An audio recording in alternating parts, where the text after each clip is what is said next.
Chers amis, bonjour. Bonjour Simone. Bonjour Gabriel, bonjour à vous. J'ai le grand plaisir de vous présenter aujourd'hui Simone chez qui je suis. Nous sommes chez toi et même dans ton atelier de peinture à Aix-les-Bains.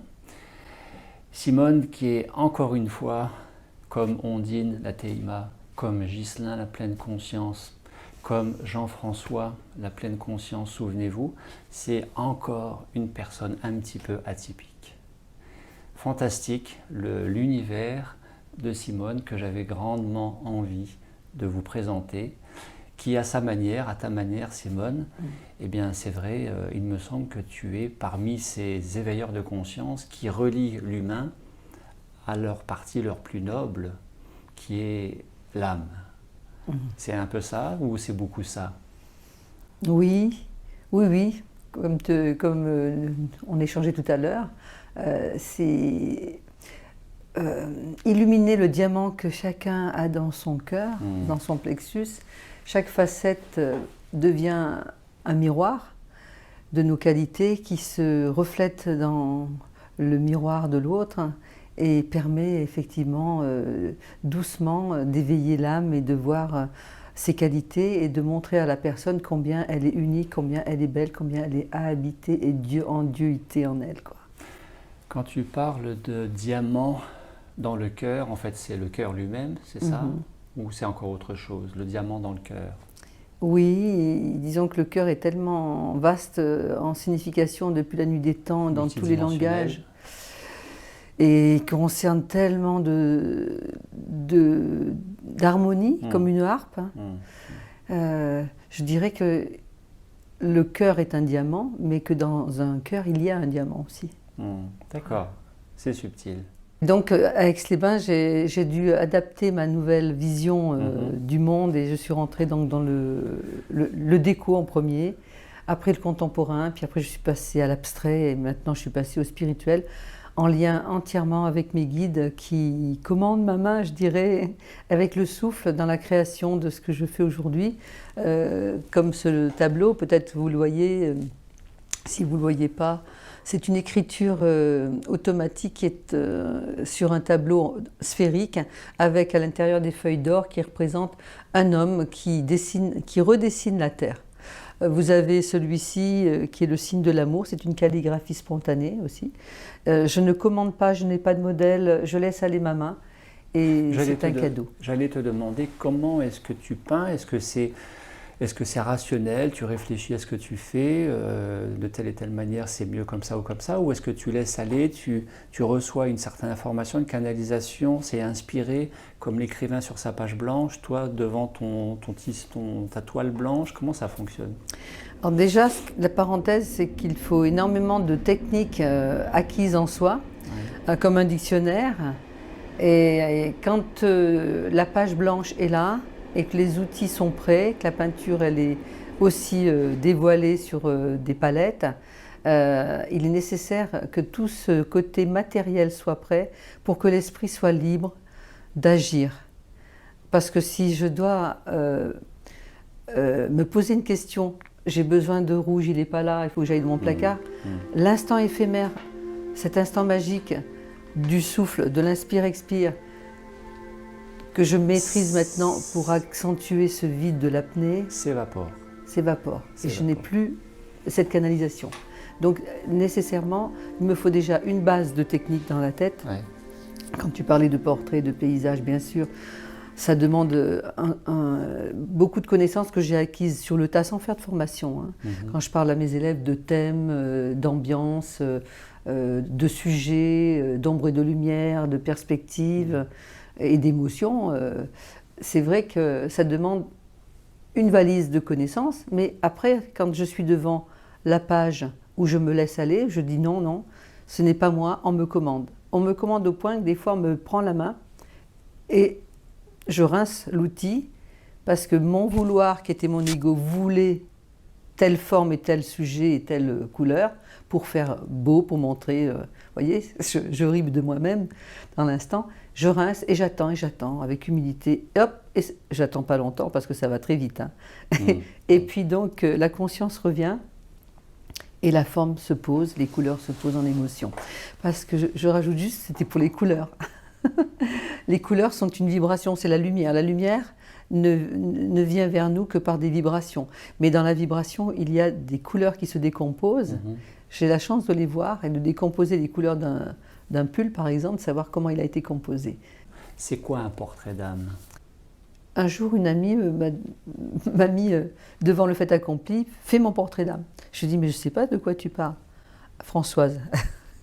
Elle me dit, peins ce que tu ressens de moi. Ah, d'accord, c'est venu comme ça. Et je suis gauchère, ma main gauche s'est mise à peindre, mais ma main droite surtout captait la personne et captait la feuille. Bien. Je recevais des informations et je peignais. Tu es gauchère, donc ça veut dire prédominant cerveau droit, la Oui. créativité, l'intuition, la conscience. Tu es connecté. Tu Voilà. étais prédisposé déjà. Oui, il paraît que le D'accord. gaucher, Donc c'est tu ça. peins à gauche et tu ressentais Oui, à droite. je ressens à droite et j'ai commencé comme ça. Et donc, intéressant. j'ai fait plusieurs portraits d'âme après, sur des salons, en spontané, comme ça.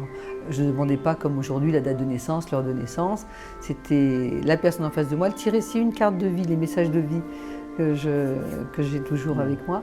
Et cette carte me parlait énormément. Et des personnes étaient tellement en émotion que des fois elles pleuraient, ces personnes. J'étais moi-même étonnée.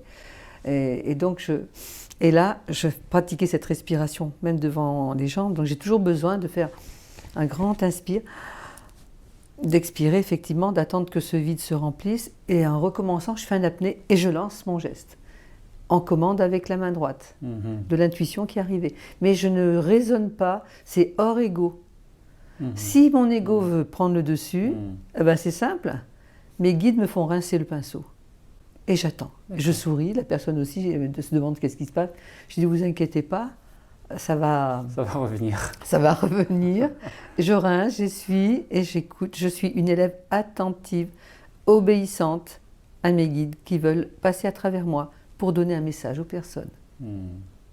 Pour te commander un portrait d'âme, une peinture, tu as besoin du nom, de tous les prénoms de la personne, Oui. date et heure de naissance. L'heure est importante aussi. Et ça peut se faire à distance sans problème.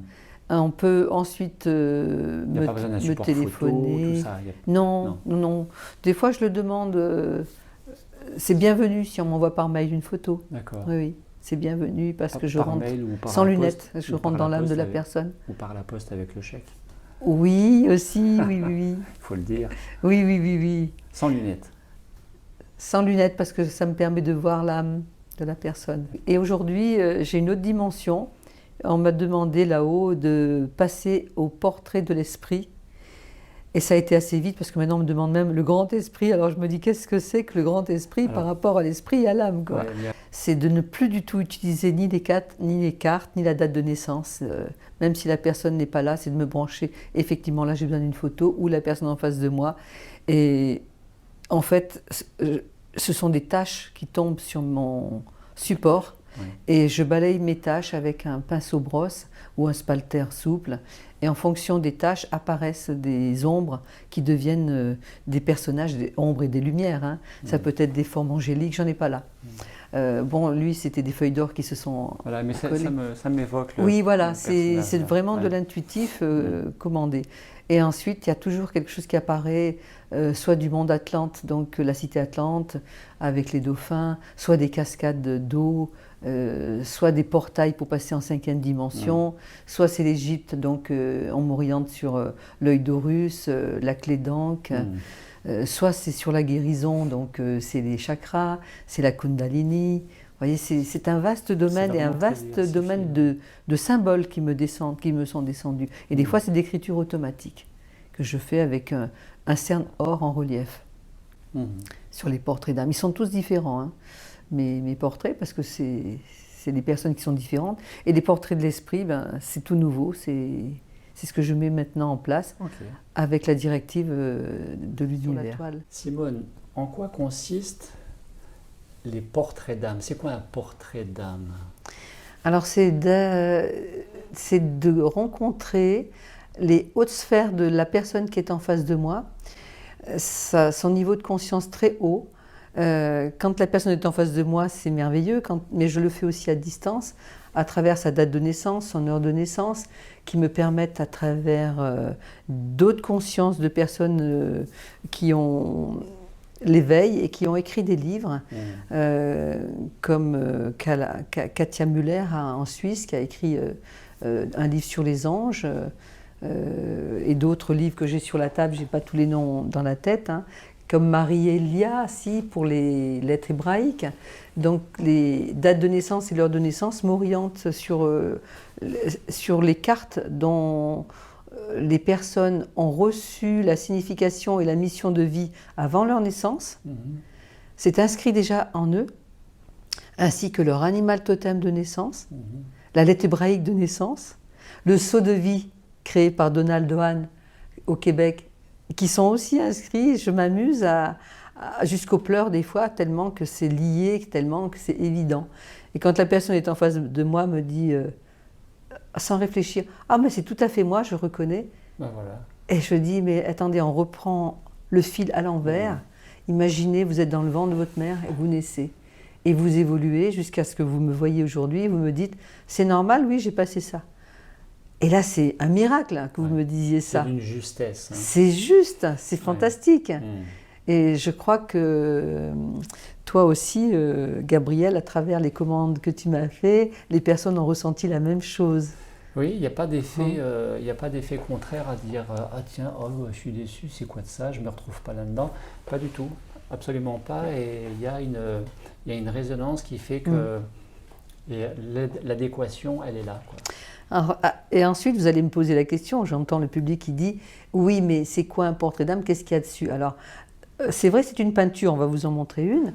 Exemple. Voilà, on va vous montrer l'exemple parce qu'il y a tout ce chemin que je viens de dire qui était par la parole au départ, donc, et après il y a des symboles. Donc cette peinture, ce portrait d'âme que je vais montrer de beaucoup plus près avec la caméra après, ça a été réalisé donc par Simone et c'était une commande de ma part en vue de l'offrir, portrait d'âme, en vue de l'offrir à la personne qui est concernée et qui s'appelle Philippe. On dira que le prénom Philippe. Voilà. Donc voilà, ça c'est une illustration possible de portrait d'âme réalisé par Simone. Et qu'est-ce qu'on peut y Alors voir? je ne vais pas rentrer dans tous les détails parce que j'ai passé 4 heures quand même à analyser, à écrire pour cette personne, comme pour chaque personne. Mais déjà, donc on voit un portail doré qui montre que cette personne a déjà atteint la 5e dimension, qu'elle est accompagnée par le violet, par Maître Saint-Germain. Qu'il y a un arbre au milieu de la connaissance qui est posé d'ailleurs sur un livre ouvert. Cette personne a un grand potentiel de connaissance et il y a différents, vous ne les voyez pas de loin, il y a différentes formes géométriques à l'intérieur parce qu'elle est liée au maître arthurien, à la géométrie sacrée. Elle a un grand flamboiement de son plexus solaire qui inonde et qui peut inonder encore plus autour d'elle, cette personne. Ça veut dire que cette personne, Philippe, a déjà une ouverture de cœur, c'est ça? Oui. Et son plexus est déjà bien développé et bien ouvert. Et qui est la condition même d'une certaine spiritualité, le oui. cœur. Oui, elle va se reconnaître quand elle va lire. Et puis il y a les 5 éléments qui sont descendus. Il y a l'espace qui est ici par le bleu, avec un petit peu de gris, qui n'est pas du gris couleur, c'est de l'argent. Elle a donc l'eau, qui représente également la Kundalini. Elle a les rayons divins qui descendent sur le portrait d'âme avec un vortex qui monte et qui descend ces rayons qui représentent le feu. La terre en bas au couteau qui est posé en or. L'air, les petites volutes orangées qui sont là. Voilà, là ce sont les 5 éléments. Et c'est sa lettre hébraïque qui est l'Amed, qui est ici, qui a aussi beaucoup de signification.